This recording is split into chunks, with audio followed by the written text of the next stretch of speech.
बिस्मिल्लाहिर्रहमानिर्रहीम। आप देख रहे हैं मेरा यूट्यूब चैनल और फेसबुक पे लीगल लीगल्स। बात करेंगे कमसन मगविया के मुकदमे के हवाले से। आज लाहौर के अंदर जो समाअत थी उसके अंदर बड़ा ड्रामाई किस्म का मोड़ आया है और बड़ी जबरदस्त किस्म की नई प्रोसीडिंग हमारे सामने आई है। मेरे मुखालिफ वकील जो इस मुकदमे के अंदर बच्ची की तरफ से जबरदस्ती वकील बने हैं, जिनके बारे में हमारा मौक़िफ़ अदालत के अंदर ये रहा 6 सितंबर से ऑनवर्ड, और अदालत ने हमारे मौक़िफ़ की तायद की। अदालत ने हमारे मौक़िफ़ के बारे में ये लिखा कि बिल्कुल हमारा मौक़िफ़ सही है, और हमारा मौक़िफ़ सही होने की वजह से अदालत ने इसी मामले को हमारी कंटेंशन के मुताबिक चलाया। पहले इस मुकदमे की थोड़ी सी मैं आप लोगों को हिस्ट्री बता देता हूं। ये मुकदमा क्या है जो लाहौर के अंदर, जिसकी आज 18 अक्टूबर मंगल के रोज समाअत थी, जिसके अंदर मैं और फाज सदीकी साहब जो है वो मुद्दई मुकदमा मेहदी अली काज़मी और उनकी वाइफ को रिप्रेजेंट कर रहे हैं, और कमसन मगविया जिसकी तरफ से एक जबरदस्ती का वकालतनामा और उसके अलावा बगैर उसके सिग्नेचर के दावा करने वाले एक वकील साहब जो है वो हमारे मद्दे मुकाबल इस मामले को प्रोसीड कर रहे हैं, जो कि जिस दिन दावा दायर करते हैं उसके बाद से हमारे सामने अदालत के अंदर पेश नहीं होते और हमारी गैर मौजूदगी में कोशिश करते हैं कि अदालत के अंदर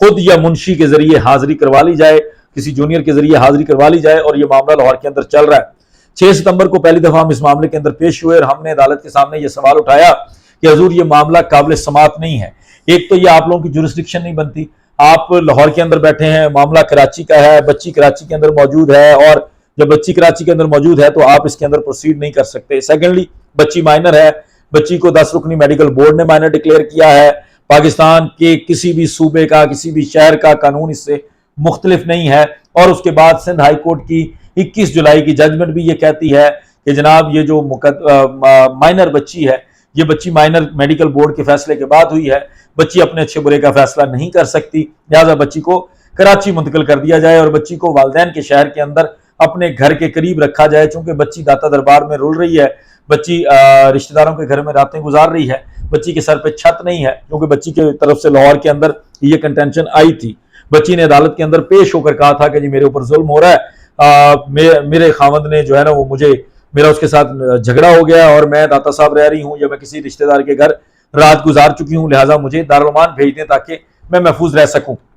उसके बाद बच्ची की तरफ से जबरदस्ती का एक दावा तैयार किया गया। बच्ची की तरफ से माँ बाप के खिलाफ, माँ और बाप दोनों के खिलाफ एक दावा दायर किया गया कि बच्ची कहती है कि जी मेरा निकाह हुआ, मैं कराची से लाहौर खुद आई, 2 फरिश्तों वाला वो पूरी स्टोरी को दोबारा नरेट किया गया कि मैं खुद आई, और ऑन एयर वकील साहब कहते हैं कि वो खुद नहीं आई होगी, लेकिन केस के अंदर वकील साहब अपने हाथों से लिखते हैं कि बच्ची कराची से लाहौर खुद आई और यहाँ पर आकर उसने जहीर अहमद खूबसूरत शहजादे के साथ शादी की और उस शादी के बाद हंसी खुशी रहने लग गई, और उसके बाद कई झूठे मुकदमे दायर किए माँ बाप के खिलाफ और उनको वापस लेते रहे। और उसके बाद जब माँ बाप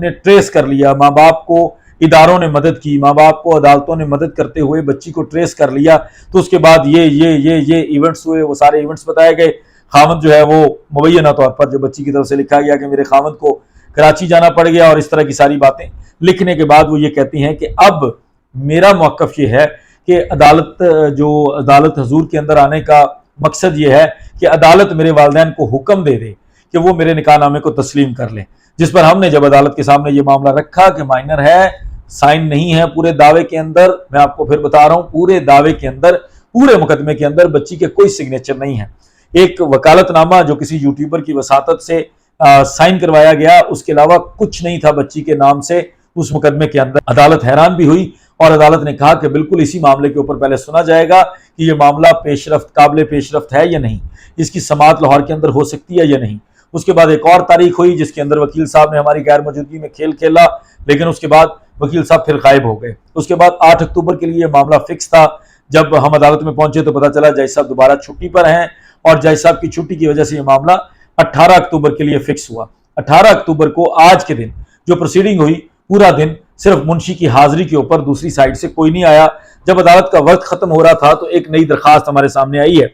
हमें यह बताया गया है कि ऑनरेबल डिस्ट्रिक्ट एंड सेशन जज लाहौर के पास एक मुंतकली की, एक कंसोलिडेशन की दरखास्त दायर की गई है। ये मुद्दा रखा गया है कि जनाब लाहौर के अंदर हमारे खिलाफ एक तकजीब निकाह का दावा चल रहा है और ये दरखास्त जहीर की तरफ से दाखिल की गई है। इसके ऊपर मैं अभी आप लोगों को एक कुछ और बड़ी मजे की चीज है, ये दरखास्त किस तरह दायर हुई, दरखास्त के अंदर जहीर के सिग्नेचर किसने किए, जो मामलात हुए हैं, जो एपिसोड हैं वो भी आपके सामने रखेंगे। थोड़ा उसको जरा खुशियां मना लेने दें, फिर मैं आप लोगों के सामने रखूंगा कि किस तरह चीटिंग करके, फ्रॉड करके एक दरखास्त आज डिस्ट्रिक्ट एंड सेशन जज के पास जमा करवाई गई है, जिसके अंदर जहीर की तरफ से यह दरखास्त बताई गई है और जहीर की तरफ से यह मौक़िफ़ लिया गया है कि चूंकि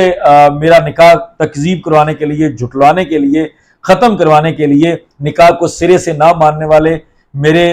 मुखालिफ जो मुदई हैं, जिन्होंने मेरे ऊपर इंसानी स्मगलिंग का मुकदमा दर्ज करवा रखा है, उन्होंने भी एक दावा लाहौर में दायर किया हुआ है। तो मैं ये चाहता हूँ कि दोनों दावों को कंसोलिडेट कर दिया जाए। अब मजे की बात यह है कि जहीर जो बच्ची वाला दावा है उसके अंदर जहीर का कोई ताल्लुक नहीं है, लेकिन वो दोनों दावों को इकट्ठा करवाना चाहता है और उसको मौका है कि दोनों दावों को इकट्ठा कर दिया जाए, जो कि कभी मुमकिन नहीं है। कंसोलिडेशन की एप्लीकेशन कह लें कि दोनों दावों को इकट्ठा कर दिया जाए और दोनों की इकट्ठी समाअत की जाए। या यासर राना साहब सुन लें या जो दूसरे अयाज महमूद साहब जज हैं सिविल कोर्ट के, वो सुन लें। तो ये एक नई दरखास्त सामने आई है जिसके ऊपर 29 अक्टूबर की तारीख की गई है और 29 अक्टूबर को जब हम डिस्ट्रिक्ट एंड सेशन जज साहब के सामने उनको बताएंगे कि यह दरखास्त किस तरह फ्रॉडलेंटली फाइल की गई है, टाइम गेन करने के लिए, अपने आप को बचाने के लिए, मुकदमे से भागने के लिए जो दरखास्त दायर की गई है, उसका पोस्टमार्टम पहले डिस्ट्रिक्ट एंड सेशन जज साहब के सामने करेंगे और उसके बाद आप तमाम लोगों को भी बताएंगे कि वो किस तरह से दरखास्त जो है वो ख़त्म कर दी जाएगी। और उसके बाद दोबारा जो ज़बरदस्ती के वकील हैं, जबरी हैं या जिस तरह भी जो भी उनका नाम है, वो जो ज़बरदस्ती कमसन मगविया के खुद साख्ता वकील बने हैं, उनको हमारे सामने आकर बहस करनी ही पड़ेगी, जिस बहस से वो भाग रहे हैं। आज भी वो कोर्ट के अंदर बहस नहीं करने आए। ऑनरेबल कोर्ट ने बार बार उनकी आवाज़ें लगवाई हैं, उनके नाम भी पुकारे गए हैं अदालत के अंदर, लेकिन अभी तक किसी किस्म का उनकी तरफ से कोई सामने आने का जो है वो इरादा नहीं नजर आया। वो अपने मुंशी के जरिए या किसी जूनियर के जरिए, एसोसिएट के जरिए वो इस मामले को परसू करना चाहते हैं। उसके अलावा मैं आप लोगों को एक और व्लॉग के अंदर ये क्लियर करने की कोशिश करूंगा कि जो एक तकजीब निकाह और तनसीख निकाह से मुतल्लिक मामला चल रहा है, या दोनों की तरतीब आगे पीछे हो सकती है व्लॉग्स की, लेकिन ये दोनों व्लॉग्स आपके सामने पहुंच जाएंगे। एक आज के दिन की जो प्रोसीडिंग है, जिस तरह उस प्रोसीडिंग को दोबारा लिंगर ऑन करने के लिए, इस तरह इस मुकदमे को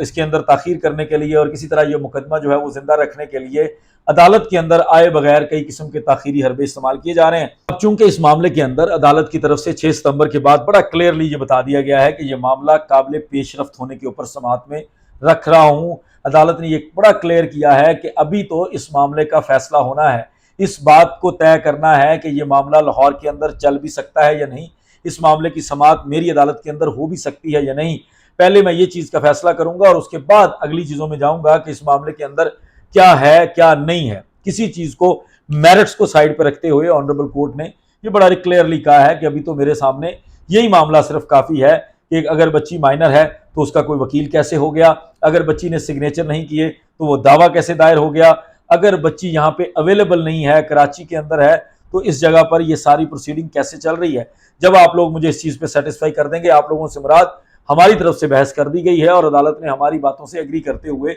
इस मामले के लिए जो बच्ची के खुद साख्ता ज़बरदस्ती के वकील साहब हैं, उनको मौका दिया है कि वो लोग आके बहस करें, और अगर वो बहस नहीं करते तो फिर ऑनरेबल कोर्ट उनकी बहस को सुने बगैर भी इस मामले को डिसाइड कर देगी। फर्दर जो भी डेवलपमेंट होगी, जो अपडेट्स आएंगी, वो आप लोगों के सामने इस मुकदमे से मुतल्लिक रखेंगे। मुझे इजाज़त दीजिए, बहुत शुक्रिया, अस्सलाम वालेकुम।